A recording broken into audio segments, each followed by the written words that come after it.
ಎಷ್ಟೊಂದು ಈ ಡೈವರ್ಸ್ಗಳು ಅದೆಲ್ಲ ಆಗ್ತಾ ಇರೋದು ಮಿಸ್ಅಂಡರ್ಸ್ಟ್ಯಾಂಡಿಂಗ್ಸ್. ಅದು ಮನೆಯಿಂದನೇ ಬರ್ಬೇಕು ಆ ಸಂಸ್ಕಾರ ಅನ್ನೋದು. ಆಮೇಲೆ ಟೀಚರ್ಸ್ಗಳು.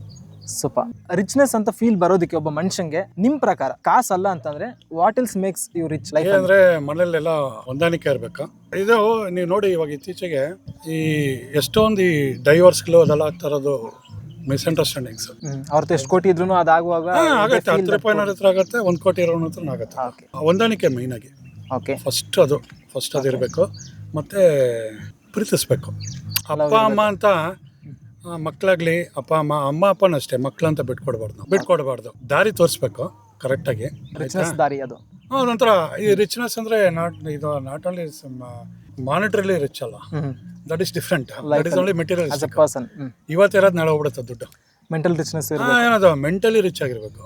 Very good. ಈ ವ್ಯಾಲ್ಯೂಸ್ ಟ್ರೆಡಿಷನ್ ನಮ್ಮ ಕಲ್ಚರ್ ಅದೆಲ್ಲ ಇದ್ರೆ ಡೆಫಿನೆಟ್ ಮನೆ ಅದೇನೋ ಅಂತಾರೆ ಒಂದು ಗಾದೆ ಇಂಗ್ಲೀಷಲ್ಲಿ, ನನ್ಗೆ ಹಿಂಗೆ ಕನ್ನಡದಲ್ಲಿ ಬರೋದು ಚಾರಿಟಿ ಬಿಗನ್ಸ್ ಅಟ್ ಹೋಮ್ ಅಂತಾರೆ.